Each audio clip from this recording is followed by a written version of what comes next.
কোথায় কুবাইছে কোন জায়গায়? এই যে ইসের মধ্যে হ্যাঁ চিল্লাইছে চিল্লানোর পরে ও কাকি কালকে কি হয়েছিল ওই জায়গা?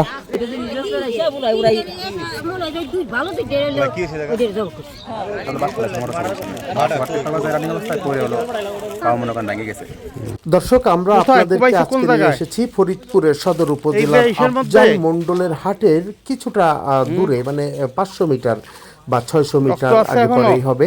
তো এখানেই একজন মানুষকে কুপিয়ে গুরুতর জখম করা হয়েছে, হাতে পায়ে রক্ত কেটে ফেলা হয়েছে, গলা কেটে ফেলা হয়েছে, গলার ঢোর কেটে গেছে সেটি বলা হয়েছে। তো এখানে এই ঘটনাটি ঘটছে, তো এটি নিয়ে সাধারণ মানুষের একদম সরল স্বীকারোক্তিটা আমরা পেয়েছি, সেটি আপনাদের সামনে আসলে তুলে ধরা যে কি ঘটতেছিল, প্রকৃতপক্ষে কি ঘটনাটা ঘটলো তাদের মুখ থেকে আমরা শোনার চেষ্টা করতেছি এবং সেই বিষয়টাই পুরোটাই আপনাদের সামনে তুলে ধরবার চেষ্টা করছি।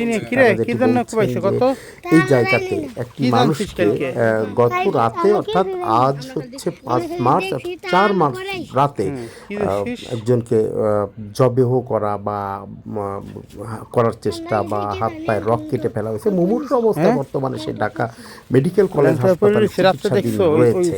তো সেই জায়গাটি আমরা দেখছি এবং এখানকার মানুষের কথাগুলো আমরা শুনবার চেষ্টা করছি যে আসলে কিভাবে ঘটনাটা ঘটছিল বা কিভাবে তাদেরকে ডাকলো। এই ঘটনায় বলা হচ্ছে যে আরো একজনকে হাত পা ভাঙা অবস্থায় পাওয়া গেছে। তো তারা যেটি বলছিলেন যে এই ঘটনার খবর পেয়ে, মানে যখন তার আত্মচিৎকার শোনা যাচ্ছিল, সেই চিৎকার শুনে মানুষ যখন এগিয়ে আসছিল তখন এখান থেকে 2 জন মোটরসাইকেলে করে পালিয়ে যাবার চেষ্টা করেন এবং ঠেকাতে গ্রামবাসী বাঁশ ফেলে দেয়। তো বাঁশ ফেলে দিলে বাঁশের সাথে উপর দিয়ে মোটরসাইকেল নিয়ে যেতে গিয়ে পড়ে গিয়ে তার পা ভেঙে গেছে এমনটি বলা হচ্ছে। আসলে এটি তো তদন্তের বিষয়, তদন্তের পরে বিস্তারিত জানা যাবে। তো আমরা আসলে সেই স্পটটাতে এসে কি জানলাম সেই বিষয়টি আপনাদের সামনে তুলে ধরছি বা জানার চেষ্টা করছি। আমরা শুনেছি যে এখানে নাকি শোরগোল শুনে, চিৎকার চেঁচামেচি শুনে, কান্না আত্মচিৎকার শুনে গ্রামের মহিলারা ছুটে এসেছিলেন। আমরা দু একজন গ্রামের মহিলার সাথেও কথা বলার চেষ্টা করবো এবং জানার চেষ্টা করবো যে আসলে কি ঘটনা এখানে ঘটছিল, কেন একজন মানুষকে জড়ো করার চেষ্টা হলো, কেন একজনের হাত পা ভেঙে এভাবে এখানে তাকে ফেলে রাখা হলো বা পড়ে গেল। আমরা একটু শুনি, কিছু কথা শুনি দেখি।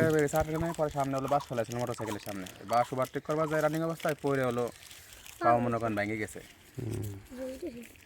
দর্শক আমরা স্পট থেকে কিছু কথা শোনার চেষ্টা করছিলাম। এবার একটু এগিয়ে যাই, পাশের যে বাড়িঘরগুলো একটু দূরে দেখা যায়।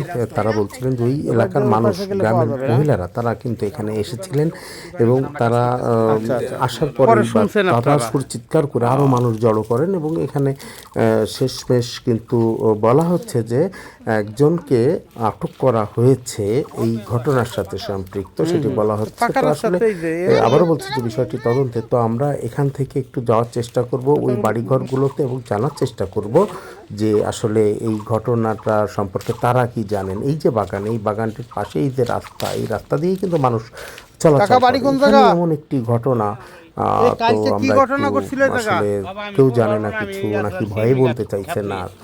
শুনছেন না যে আমি সব পরে শুনছি। কি শুনছেন? পরে বললাম কি যে দুইটা, একটা গলা কাটছে আর একটা বাইরে মারছে, এই তো হলো, এই দুইটাই কথা শুনছে। এবার আমরা ঘটনাস্থল থেকে একটু দূরে যে বাড়িঘর সেখানে আসছি, দেখি এখানে নারীদের দেখা যাচ্ছে। এখানকার তারা কি জানেন বা তারা এই দিকটায় গিয়েছিলেন কিনা রাতের ঘটনার সময়, সেটা একটু জানার চেষ্টা করি। দেখি সবাই এড়িয়ে যাবার কেমন যেন চেষ্টা, কেউ যেন বলতে চাইছেন না, জানি না কেন এমনটি করছেন। তারপরেও কৌশলে আমরা একটু তাদের সাথে কথা বলার চেষ্টা করছি, তাদের কাছ থেকে একটু জানার চেষ্টা করছি, দেখি কি বলতে পারেন। দর্শক আমরা শুনছি। পরে বলে মহিলারা ঠেয়াইছে, যে মহিলারা যাওয়ার পর ওরা বলে দৌড়ে পলাইছে, মহিলারা পারে না। ওই যে অটো হলো ওই কোনা তাইছে, কোনা তাইছে, ও হলো জবেন রাখছে, খারাপের কইছে খারাই না তেমনি হেসে দিছে হুন্ডা আর এই যে গাড়ি চালাইয়ে। আলাই দিয়ে পর ওর মোটর সাইকেলের উপর দিয়ে উঠে গেছে, তার মোটর সাইকেল তলে পড়ে গেছে আর উঠে পারে নাই। একজনের নাকি কুবাইছে। হ্যাঁ মানে একজনের হলো কুবাইছে কাটছে, কুবাইছে, যে গলার কাইটে ফেলাইছে। আর একজনের হলো পলাই জাতি গেছিল তারে ধরছে, তাই তো? না হিডা হলো তুই যাবেন না তো তার বাড়ি দিয়ে হেলাই দিছে বার, মাইটেল মেদি দলামলাই পড়ছে, দলামলাই পড়ছে বার, মনে করছে কি যে তাও ডাবুদি মরি গেছে, নড়ে চড়ে না। ওই দিয়ে হেসে আস্তে আস্তে কয় কি কয় যে ওই কোন দেহ এটা জবকে হেলাই দিছে। কিরা ফেলাইছে? ওই মাইটেলের মধ্যে দিয়েই কইছে।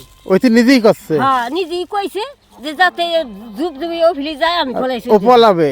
হ্যাঁ ওই তাদের কথা থেকে একটা বিষয় কিন্তু স্পষ্ট হয়ে উঠছে যে এখানে মাদকের একটি বিষয় নিয়ে এই ঘটনা হয়তোবা ঘটে থাকতে পারে। আমরা প্রত্যাশা করি বাংলাদেশ পুলিশ নিশ্চয়ই এটি তদন্ত করে বের করবেন যে আসলে কি ঘটনা এখানে ঘটেছিল আর কি নিয়েই বা এমন নৃশংস ঘটনা ঘটলো, কেনই বা একটা মানুষকে একেবারে নৃশংসভাবে হত্যা করবার একটা চেষ্টা করা হলো।